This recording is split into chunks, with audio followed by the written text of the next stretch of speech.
Bonjour à tous. Aujourd'hui, on ne va pas gagner d'argent, mais on va éviter d'en perdre beaucoup. Je vais vous présenter les 5 erreurs les plus fréquentes quand on achète de l'or ou de l'argent pour la première fois et comment les éviter. À la fin de cette vidéo, je vous rappellerai une astuce gratuite et facile à mettre en œuvre qui vous servira dans toute votre carrière d'investisseur. Allez, c'est parti.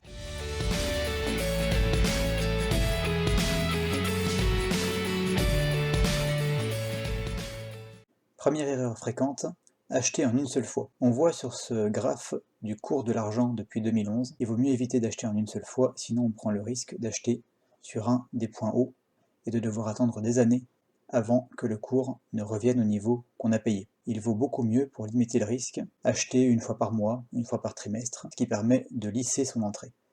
Deuxième erreur, acheter plus que vos moyens ne vous le permettent. Une fois que vous avez acheté de l'or ou de l'argent, vous ne pouvez plus le revendre immédiatement sans perdre une partie de votre investissement. Ce petit lingot d'une once, vous pouvez l'acheter pour 1710 € immédiatement, mais si vous deviez le revendre au même professionnel le même jour, vous perdriez pratiquement 100 €. Les métaux précieux sont un investissement de long terme, il faut être sûr de n'y mettre que de l'argent dont on n'aura pas besoin. Troisième erreur, acheter trop peu. Alors ça peut paraître contre-intuitif, surtout vu le dernier conseil que je vous ai donné, mais quand on achète en trop petite quantité, eh bien on finit par payer beaucoup plus cher. Ce petit lingot de 10 grammes, il est vendu plus de 18 €, mais à l'intérieur, il y en a pour moins de 7 € d'argent. Il faut donc s'en tenir à des quantités minimales. Je pense qu'en dessous d'une once d'argent ou d'un dixième d'once d'or, c'est vraiment pas intéressant d'acheter. Quatrième erreur, acheter de trop grosses pièces.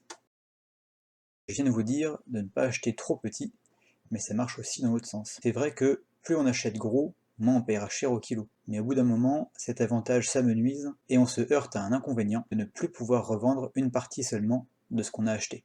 Alors maintenant, qu'est-ce que c'est qu'une trop grosse pièce? Là, ça va dépendre de votre capacité d'investissement. Si vous en possédez 2 kg, un lingot d'1 kg, c'est déjà un peu trop, parce que ça fait déjà la moitié de l'investissement. Par contre, si, et c'est ce que je vous souhaite, vous possédez plus de 100 kg d'argent, avoir des barres de 15 kg ne pose alors aucun problème. Cinquième et dernière erreur, acheter des objets trop rares. Premier exemple, cette American Silver Eagle paraît semblable à toutes les autres. Et bien en fait non, elle est de qualité proof et elle a été frappée à West Point, c'est pour ça qu'elle a le petit W ici. Et ça fait d'elle une pièce de collection plutôt qu'une pièce d'investissement, et pour preuve, elle est vendue pratiquement 3 fois le prix de l'argent contenu dedans. Deuxième exemple sur le site de la Scottsdale Mint, qui est très populaire aux États-Unis. Cet atelier propose à la fois des lingots qui sont très jolis et à des prix tout à fait en rapport avec le poids d'argent qu'ils contiennent, donc de bons objets d'investissement, mais également des pièces d'une once qui sont certes très jolies, mais vendues encore plus cher que l'American Silver Eagle. Ce sont donc des objets de collection, mais pas du tout des pièces d'investissement. Et maintenant, le conseil du jour. Renseignez-vous. Le moyen le plus simple de le faire, c'est de regarder des vidéos sur YouTube, il y en a beaucoup d'excellentes.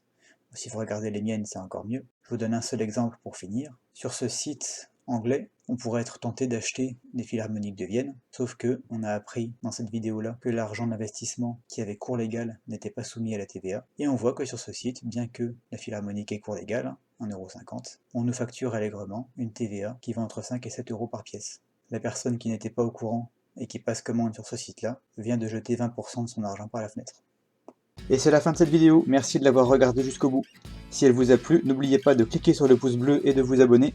Et si vous voulez que je traite un sujet en particulier, faites-le moi savoir en commentaire. Quant à moi, je vous dis à très bientôt.